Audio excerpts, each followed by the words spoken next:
ليلة القدر شپه دا غډي غټه شپه ده. څنګه غټه ده؟ ليلة القدر خير من ألف شهر. شپه د عزت غوره ده د زرو میاشتو نه. د ليلة القدر د شپه چې ده د څو میاشتو نه غوره ده؟ زرو میاشتو نه. داسې نه دي ویلي چې زرو میاشتو په شان ده، بلکې د زرو میاشتو نه غوره ده. یو سړی په دې شپه کې عبادت وکړي د رب العالمین، نو لکه ده چې تقریبا 4 کاله د الله سبحانه وتعالی عبادت وکړو. یو سړی 2 رکعته لمونځ وکړي په دغه شپه، نو لکه ده چې 4 کاله د 2 رکعته لمونځ وکړو. څومره غټ اجر ده، بلکې د هغې نه غوره دی، 4 کالو نه غوره دی د عمل. د دومره اوچته شپه ده.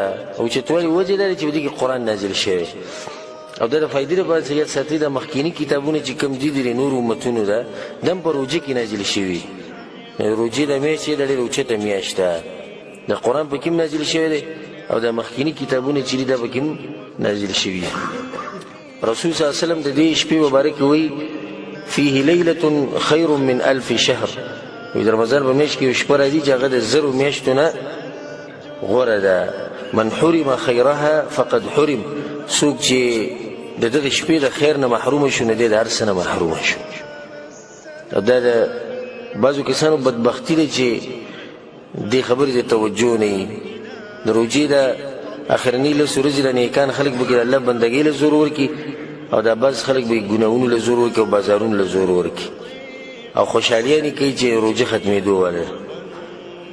خدا بیا راځي په دې اخرني 10 شپو کې ده، په دې اولنو کې نه راځي او منځنو کې نه راځي. ځکه رسول صلی الله علیه وسلم حدیث کې وایي، په صحیحینو کې دا حدیث دی چې رسول صلی الله علیه وسلم وایي چې ما ته دا شپه معلومه وه، الله ورته ښوولې وه چې دا په دې اخري 10 ورځو کې دا شپه وي. واني انسیتها، خو بیا ته الله یې هېره کړه. او په دې کې د الله سبحانه وتعالی حکمت دی. د دې لپاره ته هېره کړه چې دا خلک پکې بیا کوشش به کوي، چې ورته معلوم وي چې دغه پلاني شپه ده، بیا به ته راټول پراته وي چې زه نورو ورځو کې ښه ګناهونه کوم، لکه څنګه چې د بعضو خلکو حالت دی والعیاذ بالله. بس د یوې شپې بندګي د دوی، د یوې میاشتې بندګي دی د بعضو خلکو، او ته به چې د صرف د روژې مسلمان دی. د تېر شوي روژې چې راغلې وه، او الله سبحانه وتعالی دې د راروانه موږ ته راورسوي، موږ دې ورته ورسوي.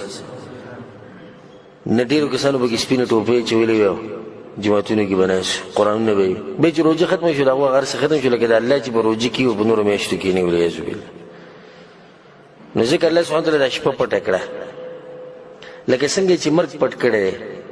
مرګ موږ ته معلوم دی چې کله به راځي، نو اوس موږ په یېره کې چې دغه دی راغی او دغه دی راغی، نو کوشش به کوو. قیامت زموږ نه پټ کړی چې موږ کوشش وکړو. په دې کې د الله سبحانه وتعالی حکمت دی.